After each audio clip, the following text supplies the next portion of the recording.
Hello.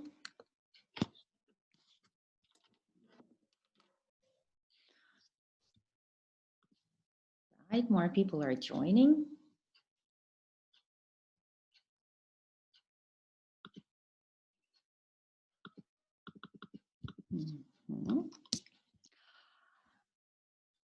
Well, hello everyone. As there are still people joining us today, I'm going to wait for a couple of minutes. But still, let's check if you can hear me. If you can hear me, please drop a plus in the chat box.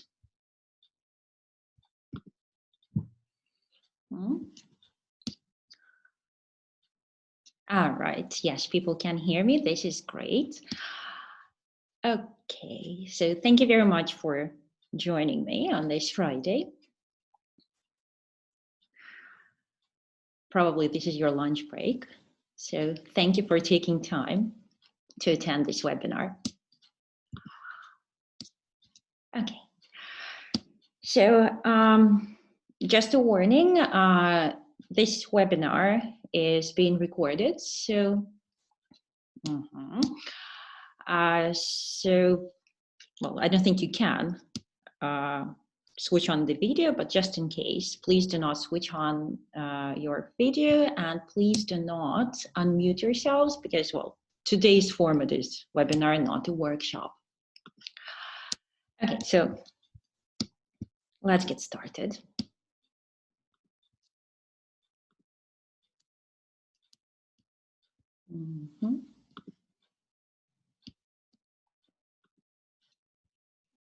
All right. So hello everyone and welcome to the webinar.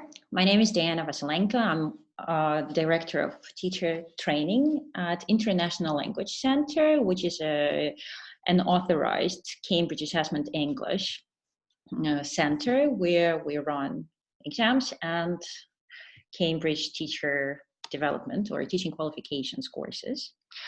And I'm the director of teacher training, but also I'm a CELTA, CELTA, and Delta trainer. And I've been working here for many years now. And today we're going to talk about fluency. All right, there are still people joining us. So I might be pausing at the beginning a little bit just to let people in.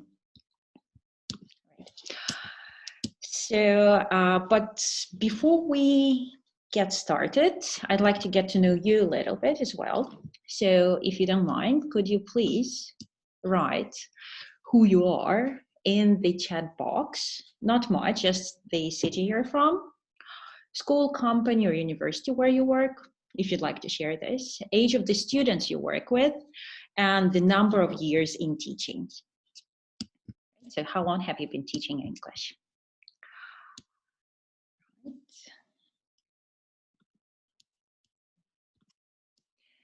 And here's my example. So you can write this in the chat box. And for example, I'm based in Kyiv right now. I work for International Language Center, ILC, which is a private school.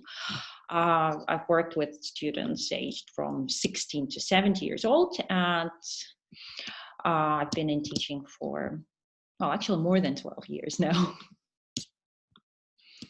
And when I say 12 years, that means post-CELTA 12 years, because I started teaching, well, now I can say that almost like 18 years ago. Right. I'm going to give you a minute to write your answers. Okay, so I can see some. Right, you there, Olga. Right, good. Kyiv. All right, so I know that at least 2 people are from Kyiv today. Oh, I can recognize some names here. It's good to see that some of our graduates are joining us. Okay, adults. All right, Khmelnytsky. Good.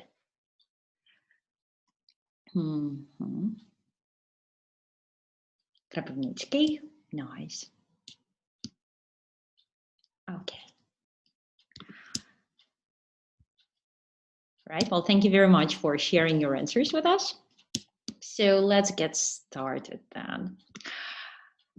And you all know that I'm going to talk about fluency. So when I started putting together this presentation, which was, I'll be honest with you, some time ago, and I started thinking about fluency, because as a CELTA trainer, to me, it means one thing, you know, so for other people, it means something different. But when you want to give a definition to fluency, it starts getting difficult, actually. And one of the, yes, but at the same time, fluency is something that we all care about, and especially those people who are to take some international exams like IELTS. They should be really worried about this, because there is actually a criterion for that assesses fluency. So, and this is something that our students want to achieve. So let's think let's think about what is fluency and how we can get there, or how we can help our students to develop it. So I started looking at some definitions. So the first 5 minutes are going to be a little bit, well, theoretical. So, and according to Scott Thornbury, I think that a lot of us have heard of this gentleman. He's very popular in the world of ELT. So according to him, some proponents of the communicative approach, and yes, this is what I'm talking about today as a CELTA trainer, redefine fluency as to distinguish it from accuracy. Basically, on CELTA courses, a lot of people, if you've done CELTA or if you're thinking about doing it, a lot of people see fluency as almost the opposite of accuracy. You know, so because if we talk about activities that we give to our students, some of them are fluency oriented, some of them are accuracy oriented. So therefore, fluency came to mean communicative effectiveness, regardless of formal accuracy and speed of delivery. So basically, some people think or will agree that fluency is something that helps us to get the message across. Of course, we can make mistakes, our language doesn't have to be perfect, but as long as we get to communicate what we want to communicate and the other party will understand what we mean, that means that we're fluent. So that's one of the ways of looking at it. But also, another definition I found is that fluency is an ability to use language accurately, which is quite different from what we just talked about, focusing on content rather than form. So content, the message, form, the language we use. And filling time with talk without long pauses, using coherence, and phrases that are semantically dense. That's a nice definition. So basically, it means like communicating in good, accurate English, actually getting the message across, doing it coherently so that people can understand us. And, well, actually here is my definition, so I decided to put it into one sentence. So it is some sort of real-time communication filled with timely pauses, hesitations, and false starts. So it is grammatically accurate, but sometimes we can give ourselves some thinking time. We could go back, self-correct, just to make sure that the message is clearer. So, and this is the fluency I'd like us to look at today. So I decided to do some research, and this is one of the books, and it's been around for ages. Actually, it's not something recently published. But it's speaking by Martin Bygate, and there he actually talks about speaking and fluency as being one of the components of speaking. And he breaks it down into two groups of skills, basically, motor perceptive skills and interaction skills. I think interaction is quite clear. So motor perceptive skills would be perceiving, actually taking in some information through whatever channel there is, recalling or remembering something, articulating sounds in the correct order, and articulating structures. So actually for students to be able to speak, we need to make sure that all of those sub-skills are also there, and we need, because without them, there will be no communication, no speaking, there will be no fluency. So I have another diagram. If you look at the top, I'll be done with the diagrams in 2 minutes, I promise. So if you look at the top of the pyramid, you can see the phoneme, basically the level of the sound, then the morpheme part of the word, right? So it's, for example, pre-teach, pre is a meaningful part of the word, and teach word, and teach is a part of the word itself, which has meaning of its own.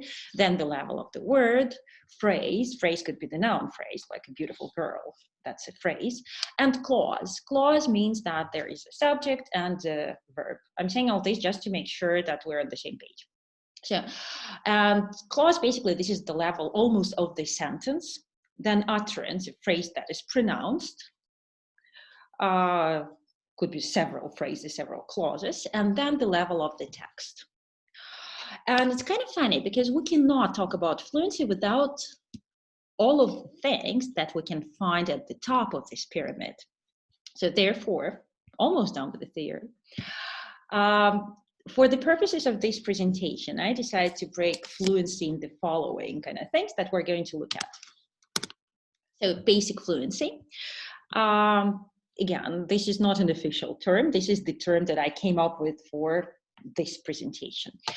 This is the level of the phoneme, morpheme, word, phrase, and clause.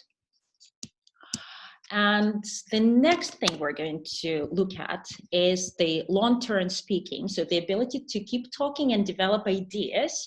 And that means long-term, one person is speaking for some time before the other person steps in.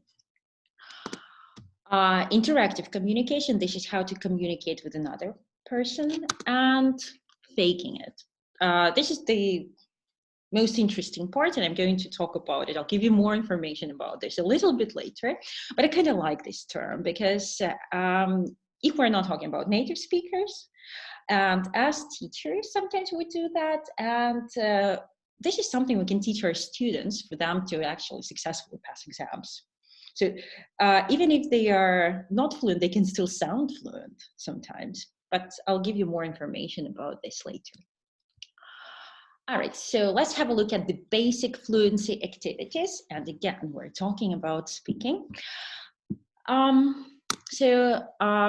first one is the most typical one, and people working with lower level students and with kids, they often do this. These are model dialogues. So read, remember, act out. So first we ask our students to listen to the dialogue, then read the dialogue. Sometimes we ask them to remember it, and then do the role play. Pattern practice.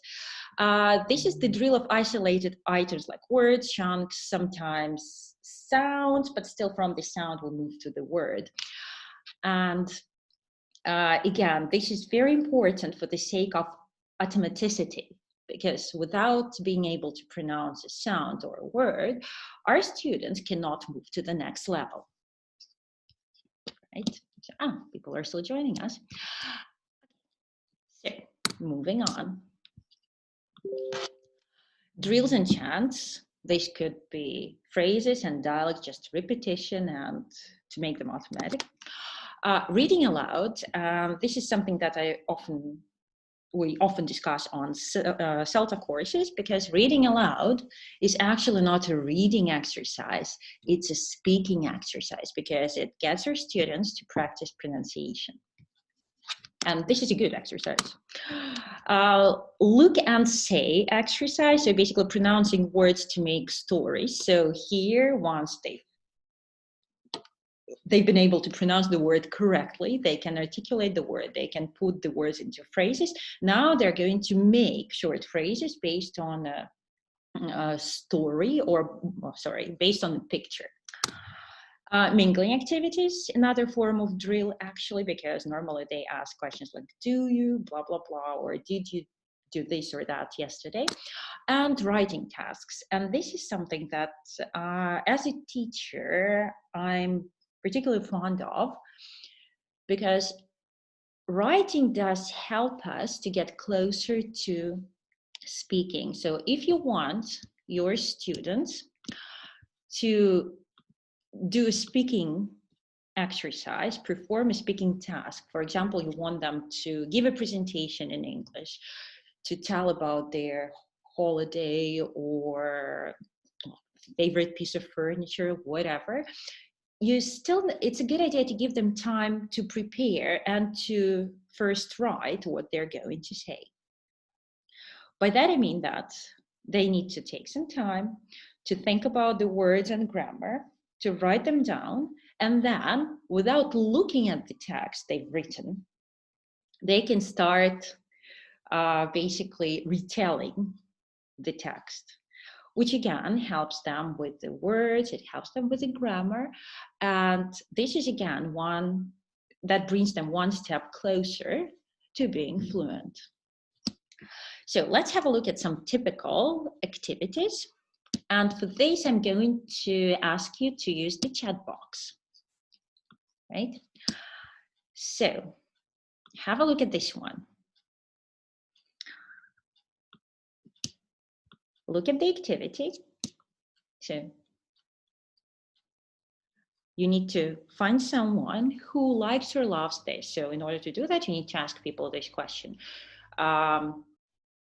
Do you like doing homework, right? So if you look at this activity, what type of activity is it? You have the types on the left of the screen and the activity on the right. Could you please write the number in the chat box? All right.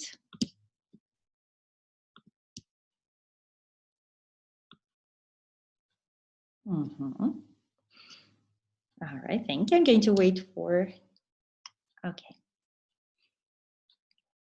All right, great. Yes, thank you very much. Yes, and you are correct. This is a mingling activity. The activity type is mingling because they need to talk to different people. So I have these questions and I need to ask as many people as I can. So I need to mingle and talk to different people.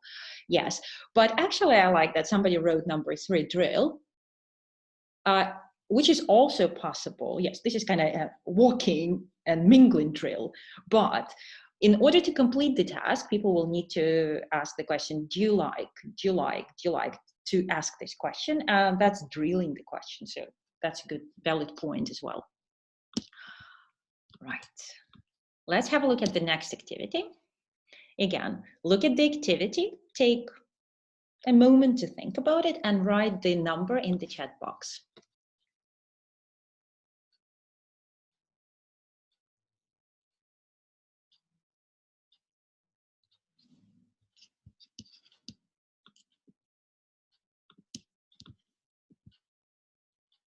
You can see some answers.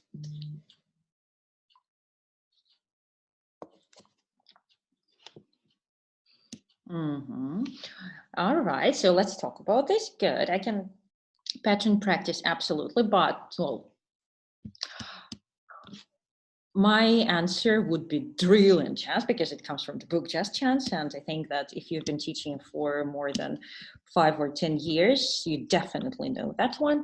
Yes, but at the same time, drill is a sort of pattern practice. So you can see that actually we're addressing different levels and practicing different things with drills. That could be the pronunciation of a sound. Here, this is the drill of present perfect. Next one, the last activity, have a look and write the number, please.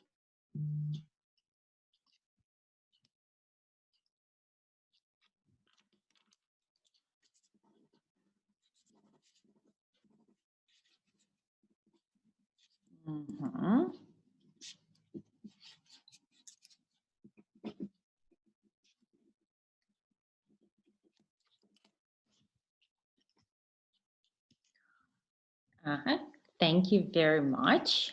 Yes. This is a look and say exercise because here, this is the day in the life of an English teacher. No, some of us can relate to this. And yes, basically this activity is intended to practice the present simple and third person singular. So he wakes up, he gets up, he has coffee, etc. So this is the look and say exercise where they need to use the picture prompts to produce some language. And Tatiana, yes, it was Tatiana who asked me the question, which book is that? So I'm going to go back. Well, this particular chant is taking, I think I found it online, but there is there's a series of books called Just Chants. And I'm sure I'm going to write it in the chat box. Chants. Yeah, Just Chants. So you can Google it, and I'm sure you'll be able to find either where to buy this, but, well, this is an old book, I'll be honest with you, or where to find it, not only buy. All right, let's move on. And again, we talked about the level of basic fluency here. Now, let's take it to the next level, and this is the level of producing long turns. Again, so in my head and the way speaking examiners see it, longer turn is actually the ability to produce language without being interrupted and to get the message across. So that means actually what one person is saying, even in a dialogue. So long turn would be like the piece of language produced or the piece of text produced by one person without stopping, without being interrupted. So why do we need to teach that in the classroom? So, first of all, we know that our students often know words, sometimes they know phrases, but for some of them it could be difficult to start putting words and the grammar that they know actually into sentences and into utterances, as opposed to just shouting out words and pointing. You can, well, imagine a child, like a 2-year-old speaking. You know, they do not make grammatically correct sentences yet, right? So they point to things, they can use verbs, they can use nouns, but again, at this point, there's still not a kind of a grammatically accurate sentence. So, at some point, especially when working with lower levels, to understand that they can actually understand a lot, they can get the message across, but they struggle to put the information they want to convey into a sentence. So, also we need to provide our students with an opportunity to practice speaking. And so, yes, of course, monologues are not very common, but still, this is their chance to practice producing longer chunks of language. This is the opportunity to practice language, actually. And here, by language, this is the term I used from CELTA. By language, I mean grammar and vocabulary, actually. So we're not only talking about the skill of speaking, we're talking about practicing the language that they already know, the grammar they know. For example, in some exams, they will need to compare and contrast two pictures. So this is their chance to practice comparatives, for example, or present continuous, like one person is doing this, another person is doing that. So again, speaking and grammar and vocabulary, they kind of go hand in hand. To help them to develop ideas, actually, and this will be very important when they need to pass international exams, because they're just pointing to things and naming them. It's not good enough. Talking about yourself is not good enough. You need to talk about more abstract things and give reasons for them. So now we're going to have a short exercise. Yes, it is a shame that we're doing this as a webinar, but let's do it this way. So here is the task. Imagine you ask your students to talk for 1 minute, and they need to talk about, and the task is talk about your favorite teacher. I'd like you to take a moment and in your head, start thinking, what would you say if you had to do this? For example, well, my favorite teacher at school was my history teacher, right? So I'll give you like 30 seconds. Start answering this question and talking in your head, right?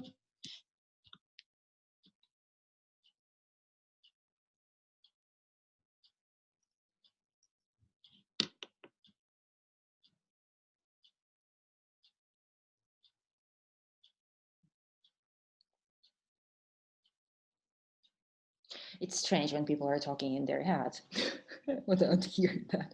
All right, so I think you tried.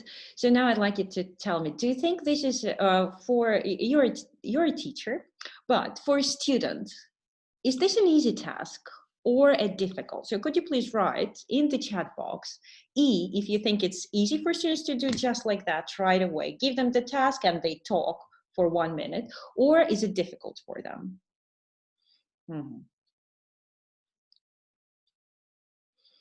Thank you, would you agree? I love it. Yes, this could be a difficult task, especially if it's done without preparation. And ironically, in exams, for example, in Cambridge exams, like Cambridge first preliminary, they actually get no time to prepare for what they're going to talk about. They just look at the pictures and they talk.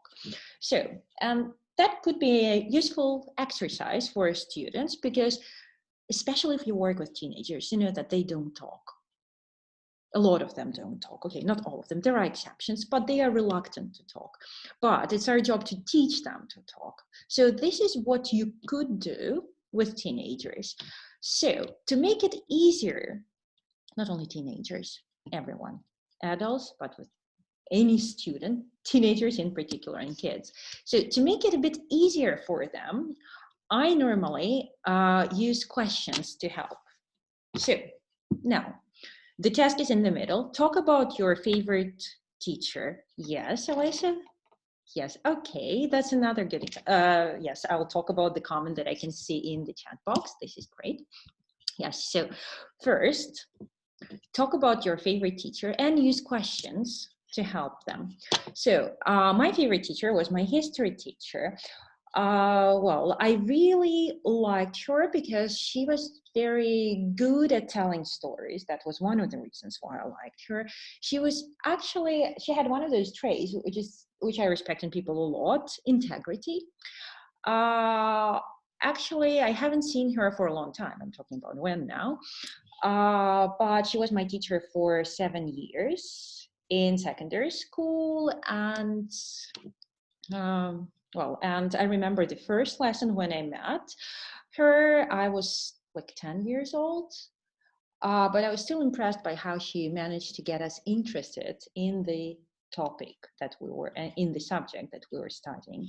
So this is an example. Of course, some of the questions could be relevant, you know, but they still give our students something to talk about.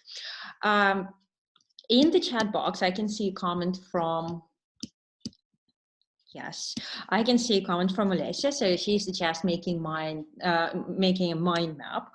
Yes, with personality traits, appearance, methods of teaching. Yes, that's good. And experience of learning with that person. So that's another thing you could do, but making it a bit more visual, either with questions or brainstorming some things with the students, can make the task more achievable for them. So when you give them the questions, you can ask them to talk about it for 1 minute or even 2 minutes, right? Of course, in this case, I would have a stopwatch. I would stop them at some point. And sometimes if we work with kids and teenagers, you could set it as a competition. Yeah, who manages to talk longer? So one person times another person, and they do it in pairs. The teacher will just have to monitor, listen to them. And yes, and well, they will just listen, monitor, and see if there are any mistakes and what the students need help with.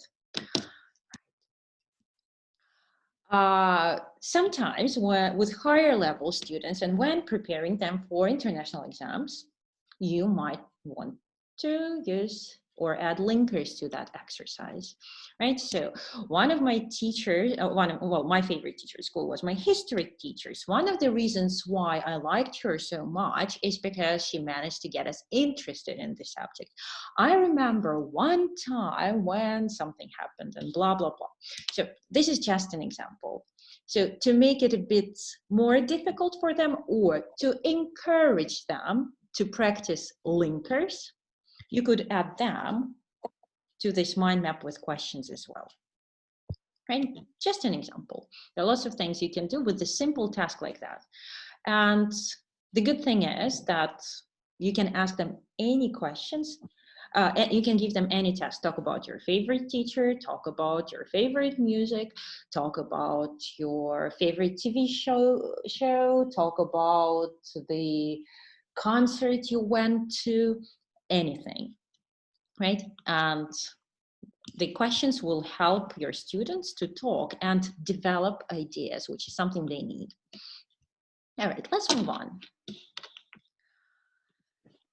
So now, all right, so let's do it this way. Do we have people who have completed CELTA, who have a CELTA certificate? If we do, please drop a plus in the chat box, and I just want to see if people, well, how many people can relate to what I'm going to talk about, right? Okay, see at least one person, right? Okay. All right, some people are going to, great. So let's talk about CELTA. So fluency, as we know it on the CELTA course, again, we can look at it from different perspectives, but on CELTA courses, we want to help our students develop fluency. And we often ask our teachers to make sure that every speaking task has the communicative purpose. So I underline that. So what is communicative purpose?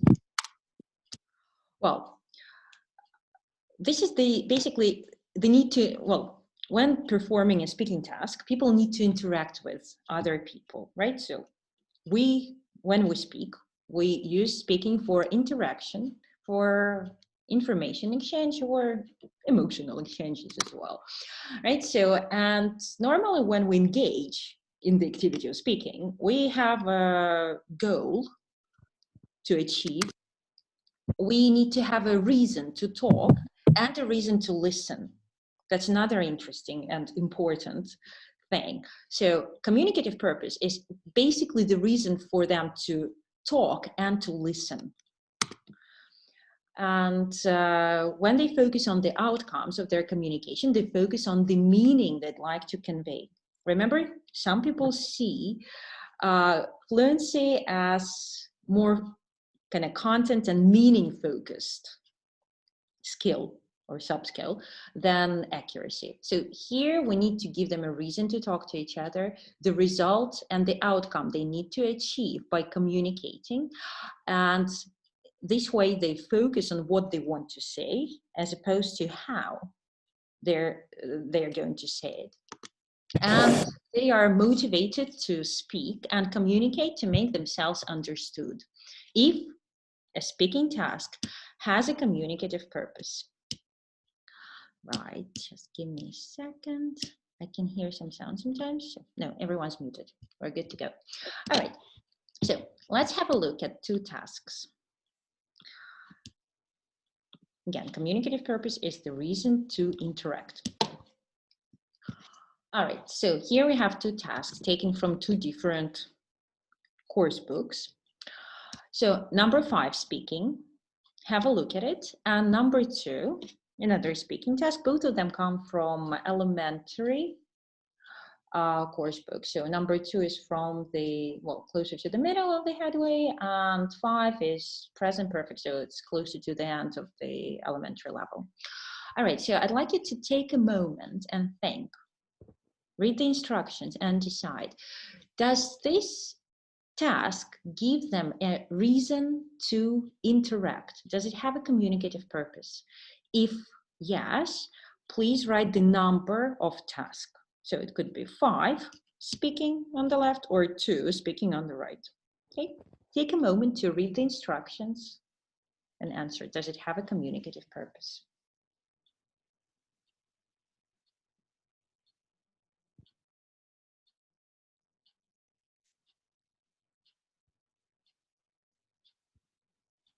Mm-hmm.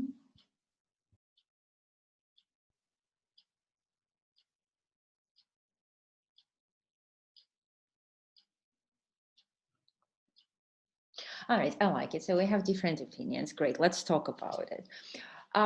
Looking at the task, at both of them actually, and with these instructions, I would say that not really, but you can change them just a little bit.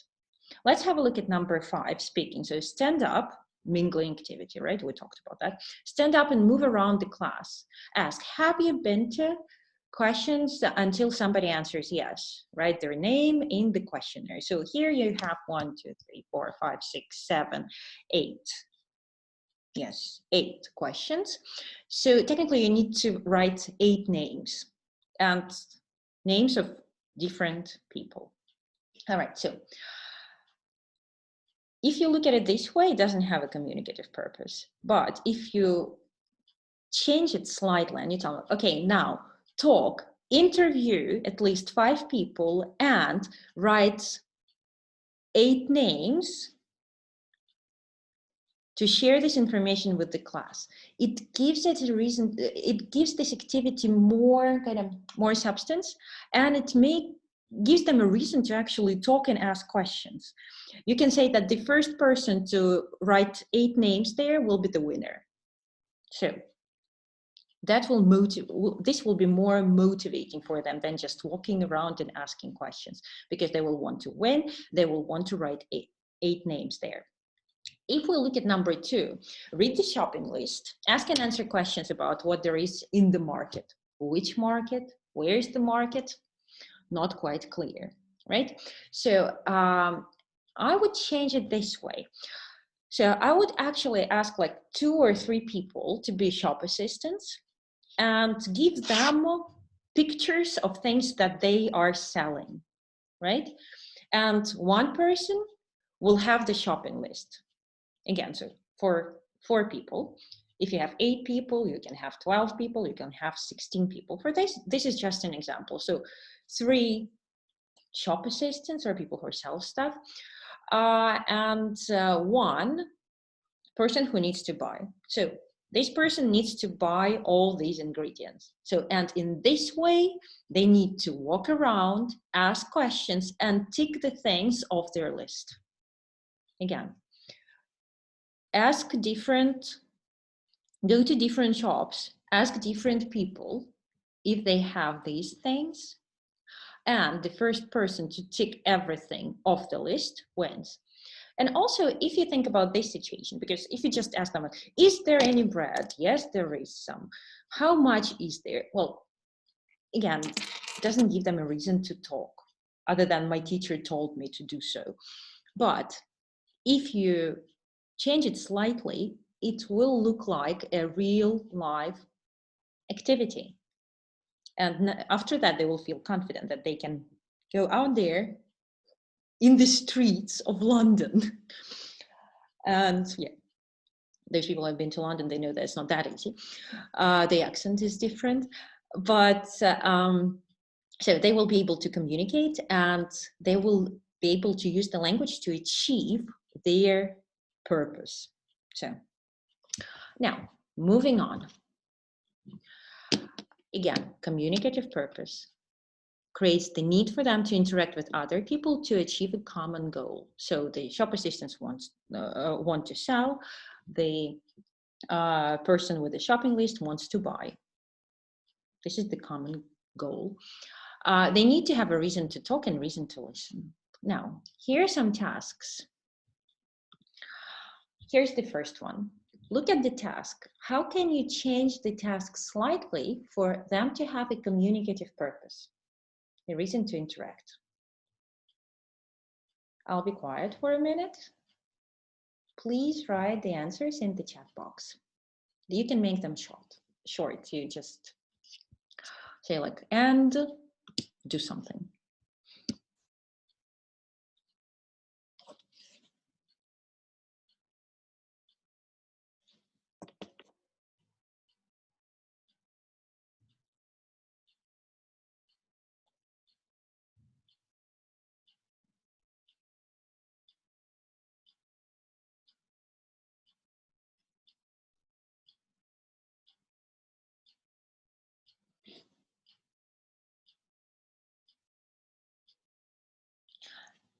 Right, so you can start writing the answers.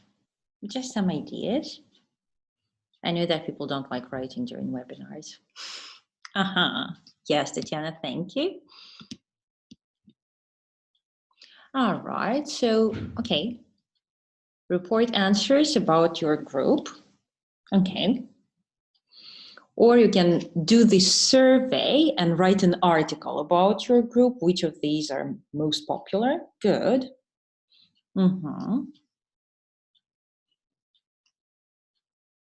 Yes, do the survey. Yes, exactly.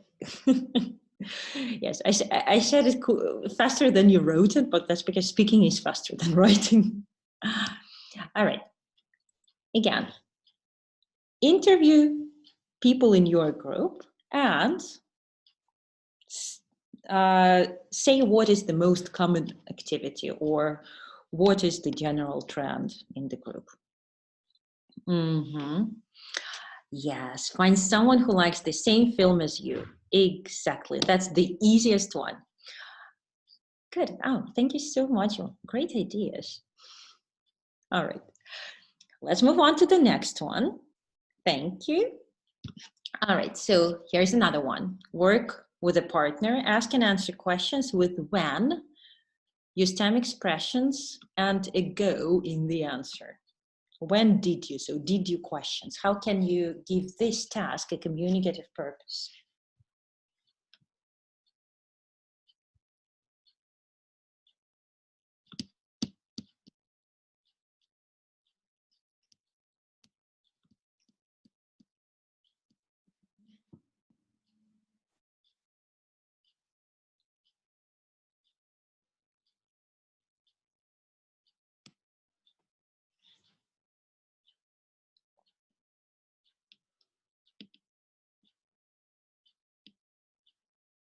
Please start writing the answers. All right. The group will present this information to the class. So again, summarize, write a summary, and report. Drilling the structure is good, yes, but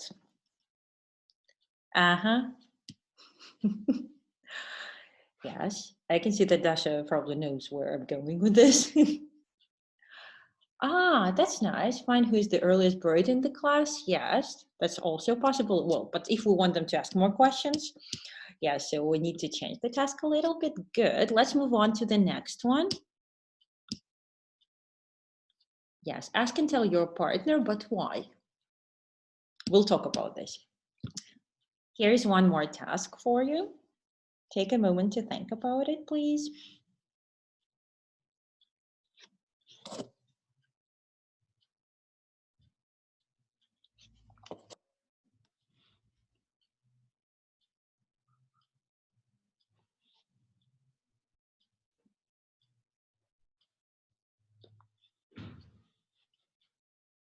Right, so with exercise 3, it's quite interesting. It's a common task, right? So describe your apartment to your partner. But the question is, why should my partner care about my apartment? So why? How do we need to change the task for the other person to actually listen and ask questions? Okay. All right. Yes, exactly. Which house would you like to live in and why? That's a nice one. So talk to different people and choose the house where you'd like to live. Nice. What's different or similar? Good. And yes, great. Good job. Oh. All right, and the last one. Sorry, about the quality. So I'm going to, if you cannot see it, I'll read it. Work in pairs. Use the picture to help you tell the story of why Steve failed his exam. How can you give them a communicative purpose for that? Basically, they need to imagine a story and tell it.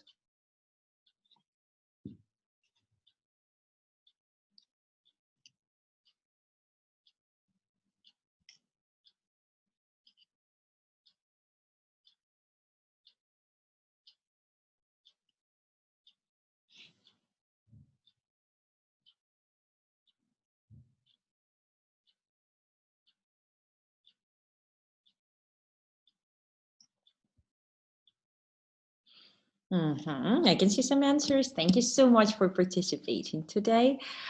Imagine this is your friend and you want to tell another friend what has happened to him.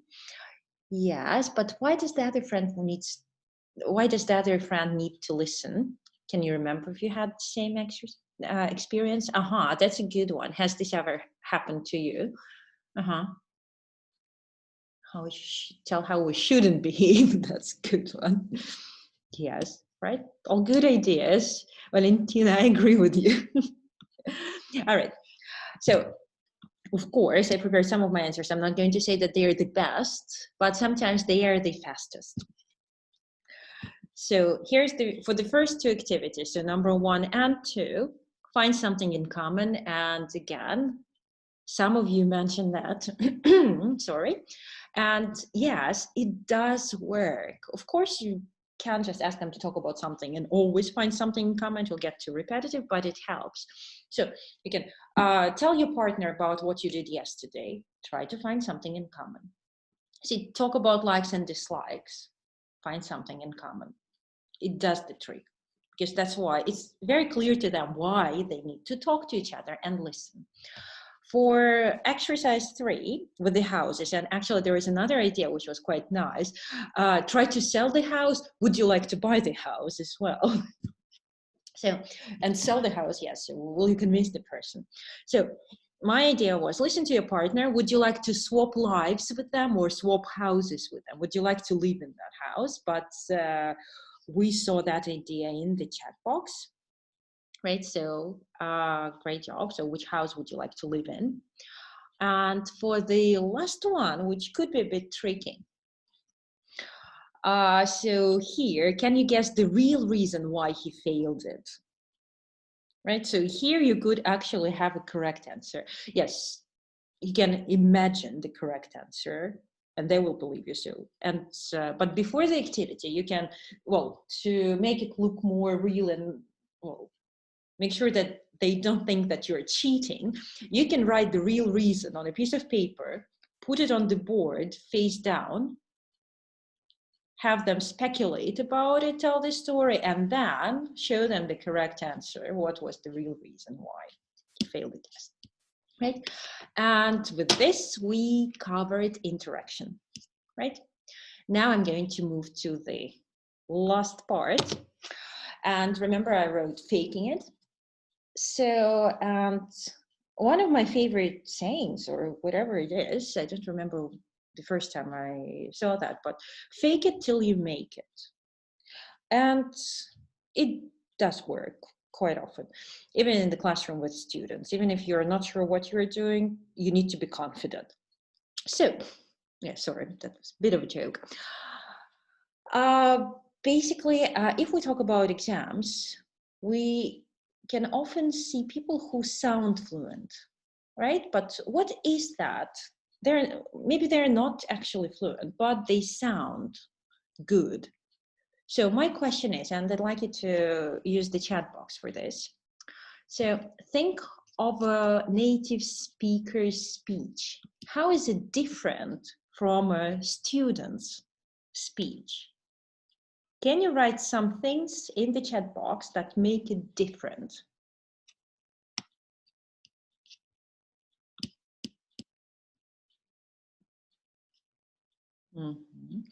Fluency, yes, but what is that you hear? Can you make it a bit more specific?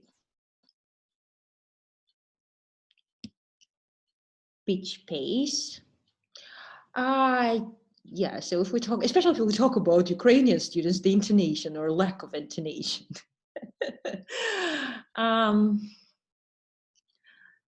They don't make long pauses. Okay. Pronunciation. Yes. Fillers. Natural phrases. So vocabulary. Contractions. Yes, this is correct. Well, this is correct. Like, yes, all of the answers add to what makes a native speaker's speech different from our students. All right, so let's see how we can help them with that. All right, so again, just a quick reminder, for the purposes of this presentation, we or I agreed on this this definition is real-time communication. Fluency is real-time communication filled with timely pauses, hesitations, and false starts.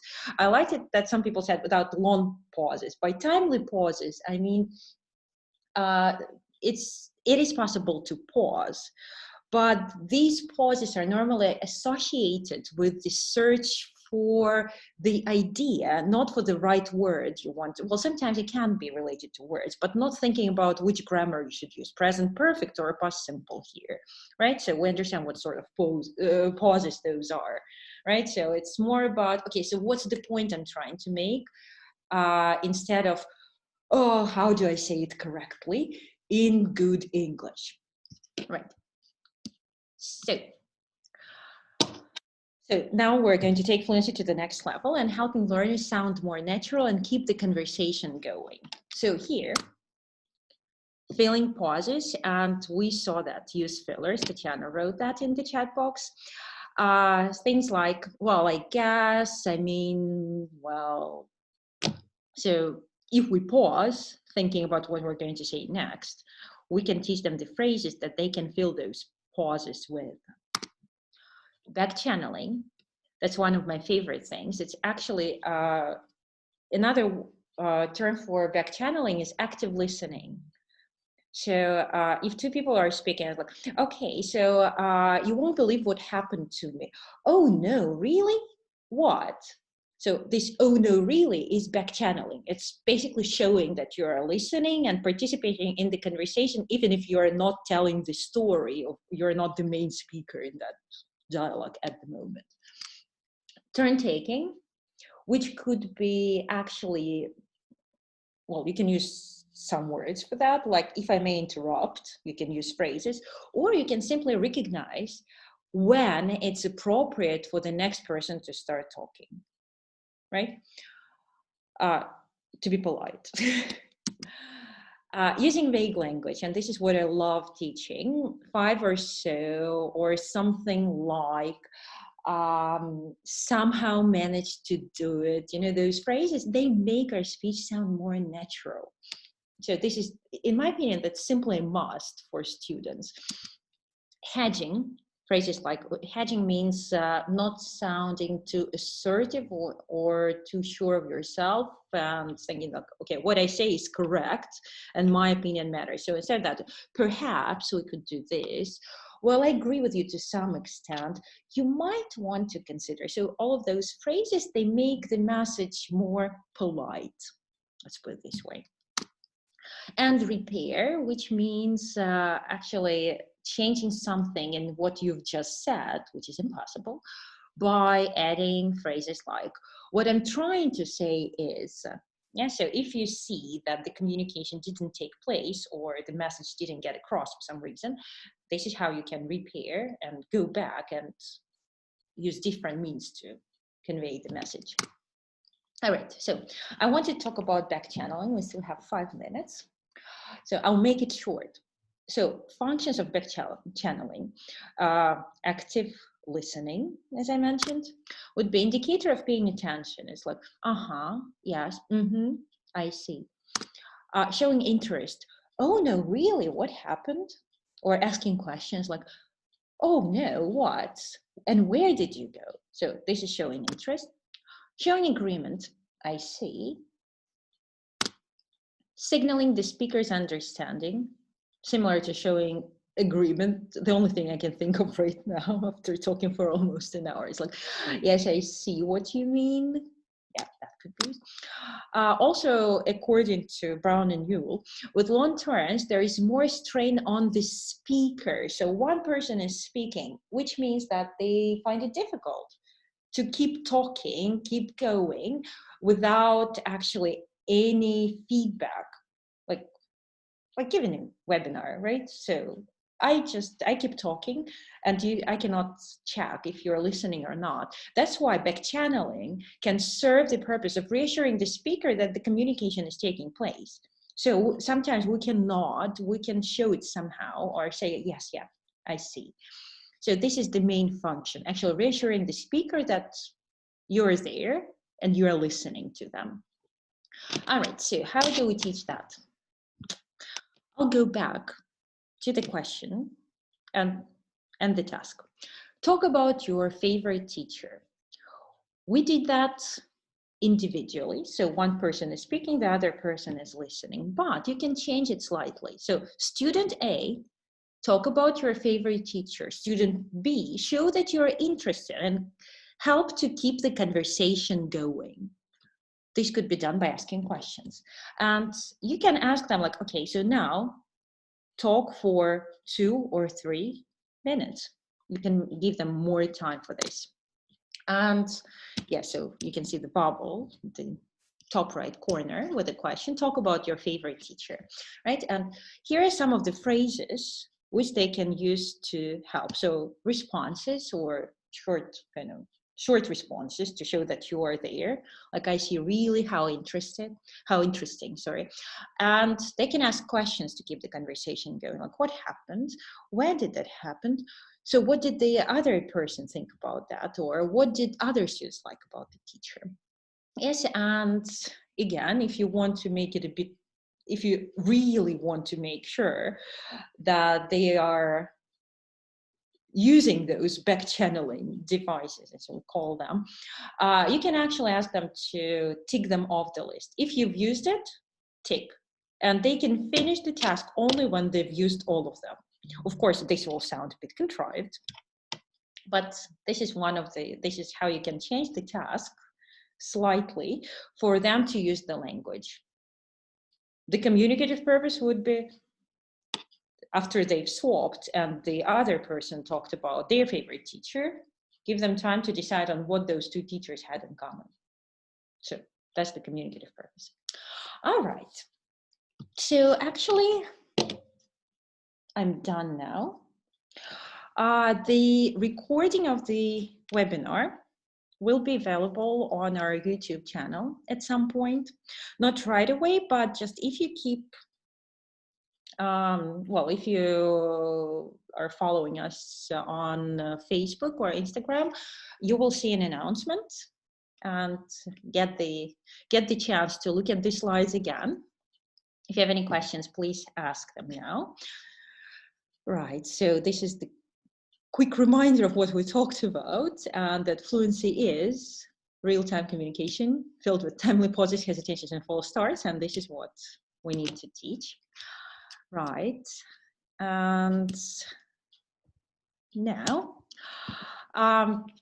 here's my bibliography. Here are some of the books I use. Some of them are,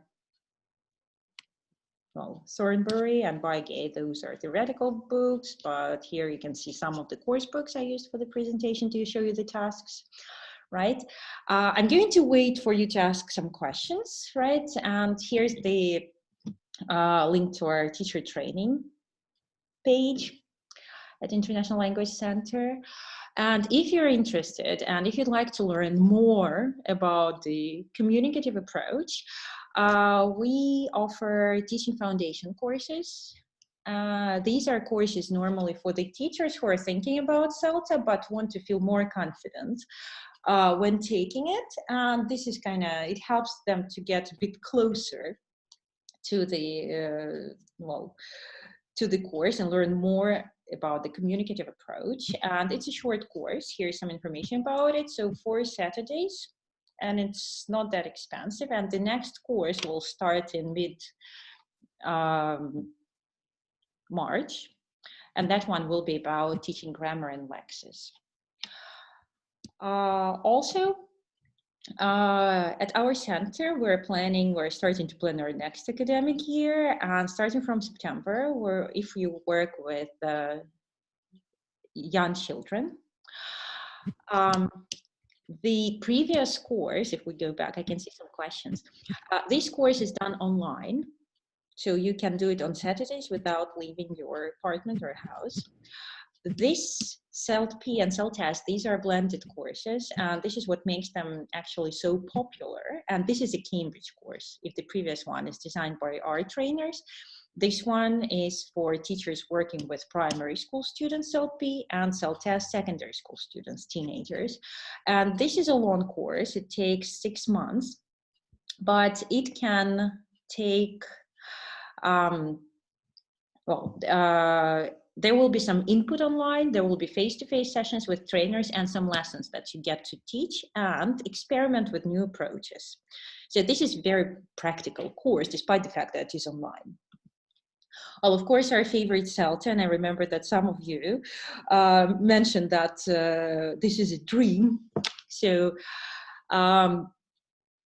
we have some pretty exciting news. Now you can take CELTA online, and Cambridge finally made it clear to everyone that online CELTAs are going to stay with us forever.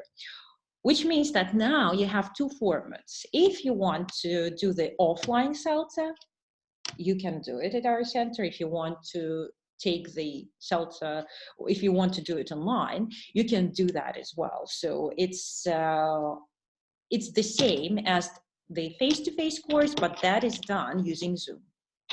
Right? So the next courses will start in late May. So it's 31st of May, basically. That's June. So we have 3 intensive courses in June, July, and August, both online and offline. So if you're interested in that, please ask us questions about it. And the most exciting event is the Delta Module 2. I remember that some people already have CELTA. So if you'd like to continue growing and developing, and this is this course is for more experienced teachers, post-CELTA, and academic managers, we are planning an offline course. Just the classic Delta Module 2 course, 6 weeks, very similar to CELTA, with the trainers being around you all the time. And yes, now you can take it online as well. But we decided that for this course, it's gonna be offline.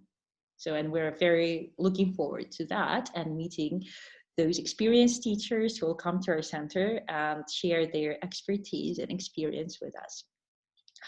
All right, I'm going to have a look, if you have any questions, how to stop students switching to L1 constantly. Tatiana, that's a good question. Well, first of all, talking to them, that's one of the ways that you can convince them. If we talk about kids, of course, you're going to have to do something. So one of the techniques I used was every time I hear a word in Russian, I write the word break, one letter of the word break. So it's B-R-E-A-K. And if by the time they should get a break, the word is on the board, that means they don't get the break. This is how you can kill L1 in the classroom. Yes, or the person who speaks, well, you can give them points for speaking their L1, and the person who gets most points gets more homework. That's another way to do it. But also, it's, well, depending on, of course, your students, whether you're working with adults or kids, sometimes talking to them about it is a good thing. And sometimes using L1 in the classroom could actually be a good thing. So you say that they're inserting L1 words into English. Probably the main reason why they're doing it, because they don't know the word they want to say in English. So this is how you give them the word. And to help prepare for that, especially with speaking, this is, if you remember, I was talking about writing before speaking. So give them 5 minutes to think about what they're going to say. So give them time, give them like proper speaking practice where they get to speak for 5 or 10 minutes in groups, give them a task and give them the chance to prepare for that task. So this way they will be able to make notes and they can ask you, their teacher, questions. If they don't know the words, you can help them with translations, or you can give them the chance to actually find the word they're looking for online, right? So give them time to prepare and help them with the words they don't know. Anyways, thank you very much. And again, my name is Diana. I work for International Language Center. I'm here most of the time. So if you have questions, okay, Tatiana. All right. So if you have any questions, please contact us, and you can write to us and well, attend our webinars. And Tatiana, that's my favorite question about fossilized mistakes and curing them. One of the things I want to do in the future is actually give a webinar on error correction. But at this point right now, I think that, well, of course you can correct mistakes, but I feel that my personal, very subjective view is that they will correct fossilized mistakes only when they want to correct them, basically. So on-the-spot correction, I think, is counterproductive, and it might prevent some people from actually speaking and participating in classroom discussions. They need to know how to correct them. Actually, about fossilized. So on our website, there is a blog, and there was an article, a short article I wrote a couple of weeks ago. So you can check there. There are a couple of activities that could actually help with fossilized mistakes. Yes, but also I think that we need to motivate them to try and make an effort to speak more accurately, because they will correct those mistakes when they want to correct them. Thank you so much, and thank you for attending this webinar, and well, keep in touch with us, stay with us. Goodbye.